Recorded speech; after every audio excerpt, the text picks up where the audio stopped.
এই ওবিসি এবং বি ক্লাসিফিকেশনের সংখ্যাটা শুনলে সদন হয়তো অবাক হবে।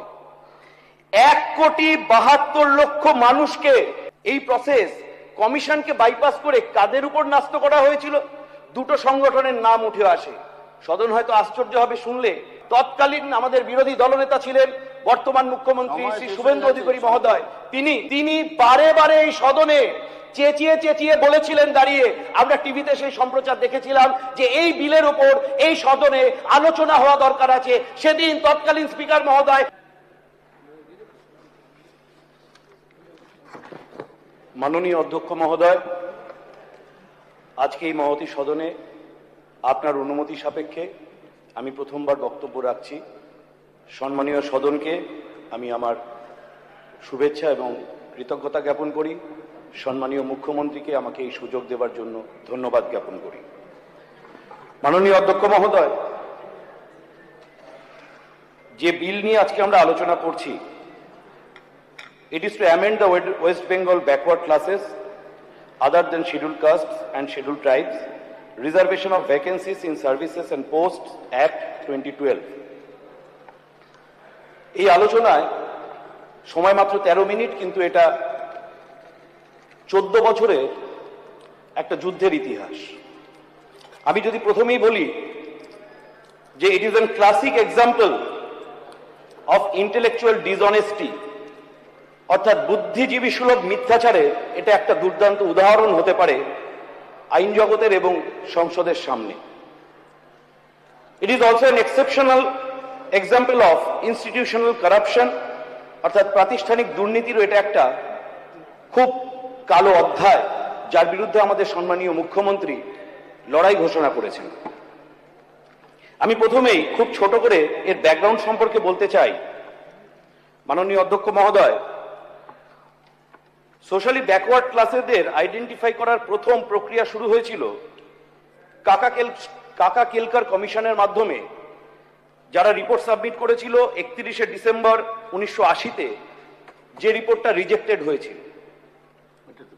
তারপরে এসেছিল মন্ডল কমিশন, যে কমিশন সোশ্যাল, এডুকেশনাল এবং ইকোনমিক ফ্যাক্টরগুলোকে কনসিডার করে স্টিল কাস্টকে একটা কি পয়েন্ট হিসাবে রেখে সোশ্যালি ব্যাকওয়ার্ডনেসকে আইডেন্টিফাই করার প্রক্রিয়া এবং পরামর্শ দিয়েছিল, এবং 27% রিজার্ভেশন সাজেস্ট করেছিল, এবং পরবর্তী সময়ে এই 27% থেকে মডিফাই করে 10% রিজার্ভেশন প্রপোজ করা হয়েছিল এই মন্ডল কমিশনের মাধ্যমে। এরপরে একটা ল্যান্ডমার্ক জাজমেন্ট আসে অনারেবল সুপ্রিম কোর্টের, Indra Sawhney and others versus union of India and others. এর সাইটেশন আমরা পাবো 1992 সাপ্লিমেন্টারি ভলিউম 3 এসসিসি পেজ 847-এ। এখান থেকে এই জাজমেন্টের মাধ্যমে অনারেবল সুপ্রিম কোর্ট প্রত্যেকটা রাজ্যে এই ব্যাকওয়ার্ডনেস আইডেন্টিফাই করার জন্য ট্রাইব্যুনাল অথবা কমিশন গঠন করার কথা নির্দেশ দেন। এই নির্দেশ অনুসারে 1993 সালে পশ্চিমবঙ্গেও এই কমিশন গঠিত হয়, যেটা West Bengal commission for backward classes এই হিসাবে চিহ্নিত হয়, এবং নোটিফিকেশন ডেটেড মার্চ 3, 1993। এই কমিশন, মাননীয় অধ্যক্ষ মহোদয়, শুনলে হয়তো আশ্চর্য হবেন, 1993-তে গঠিত হবার পরে 1994 থেকে 2009 সাল পর্যন্ত এই কমিশন সর্বমোট 66টি কমিউনিটিকে ওবিসি বলে আইডেন্টিফাই করতে সক্ষম হয়। অর্থাৎ 15 বছরে 66টি কমিউনিটিকে আইডেন্টিফাই করা যায় পশ্চিমবঙ্গে ওবিসি তালিকাভুক্ত করার যোগ্য হিসাবে, যার মধ্যে 54টি কমিউনিটি হিন্দু এবং 12টি কমিউনিটি মুসলিম হিসাবে আইডেন্টিফাইড হয়।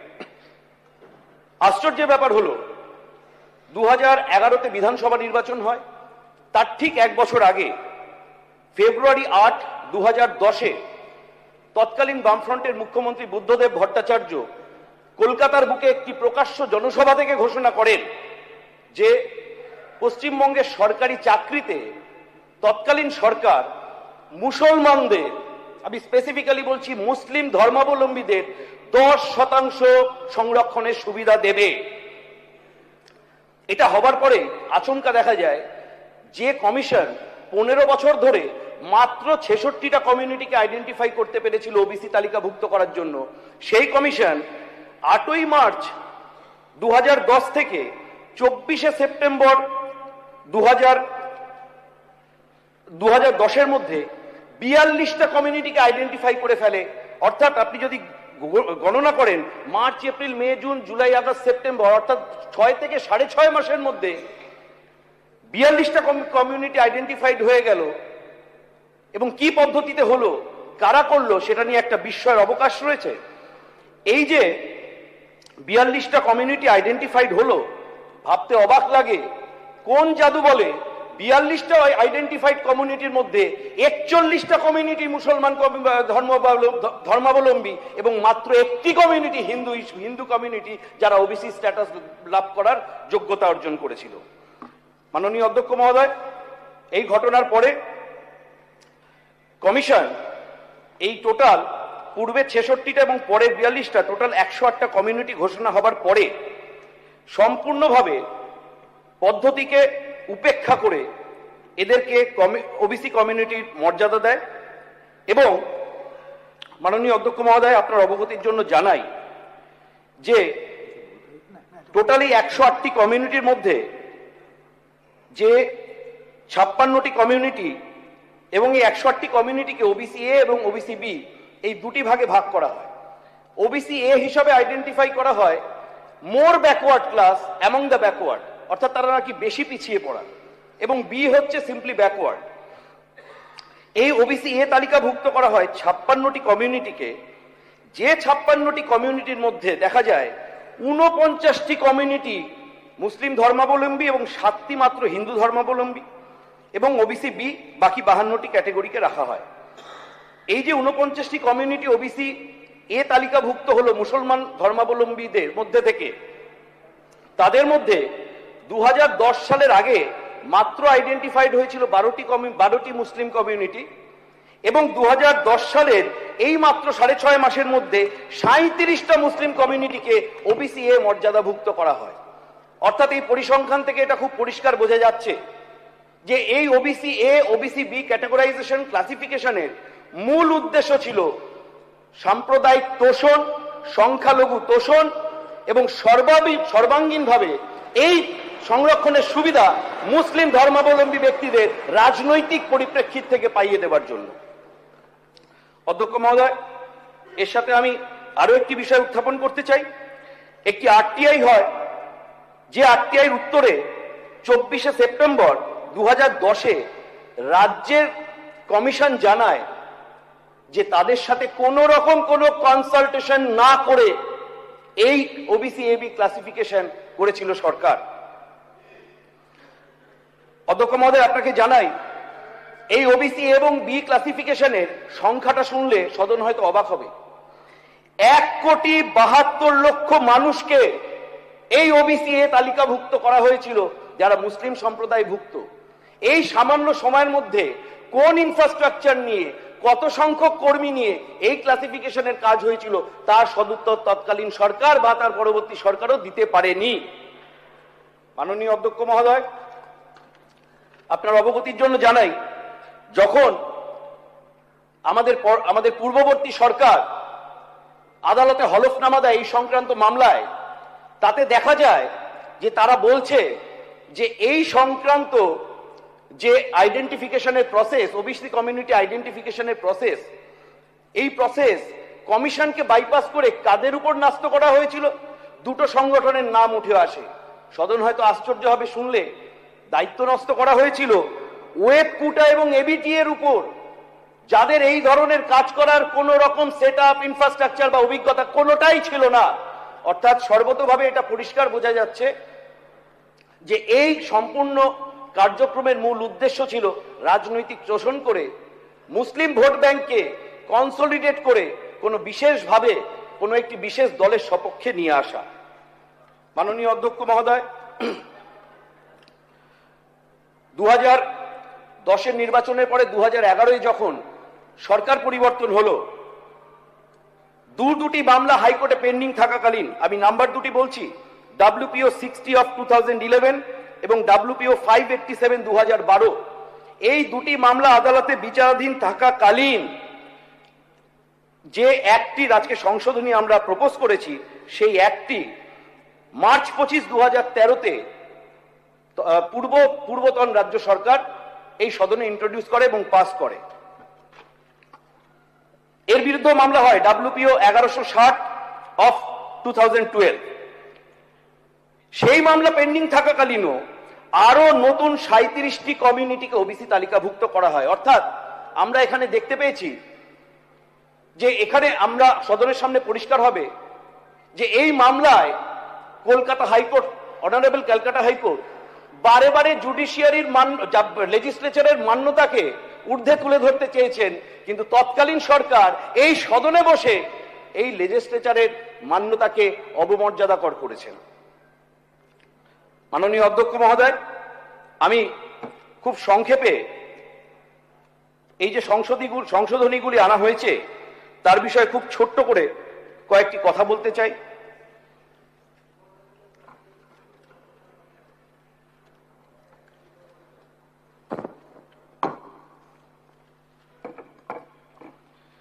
এই সংশোধনীর যে সেকশন 2H, এই 2H সম্পর্কে আমি বলতে চাই।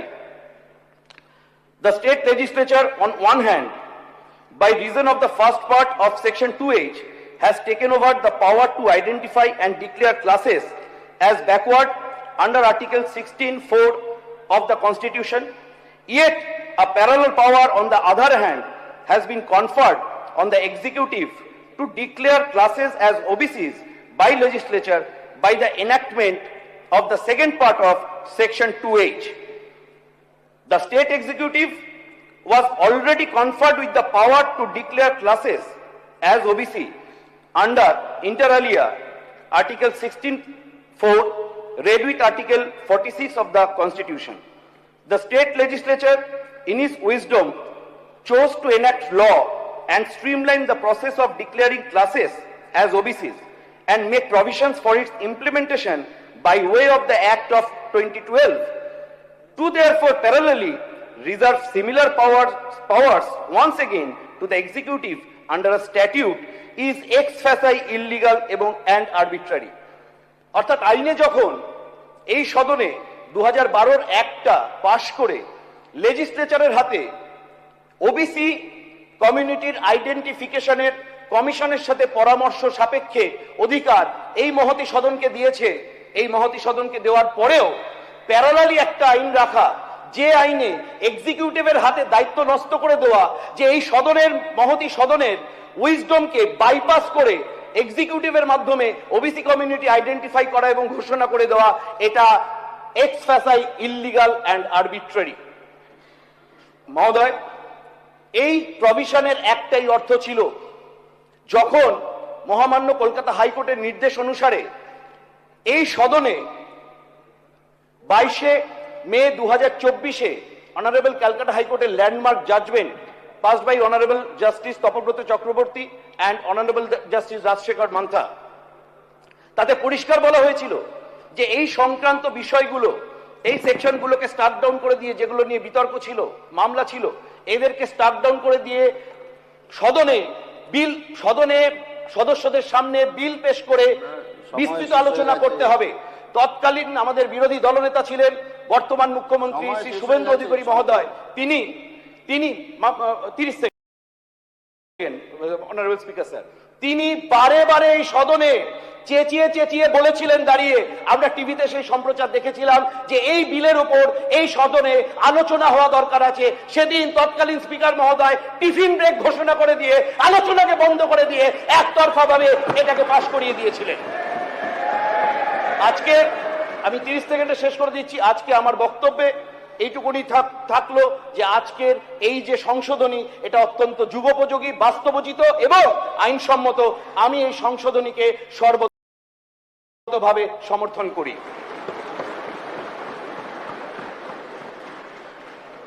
ধন্যবাদ শ্রী অরিজিৎ বক্সী।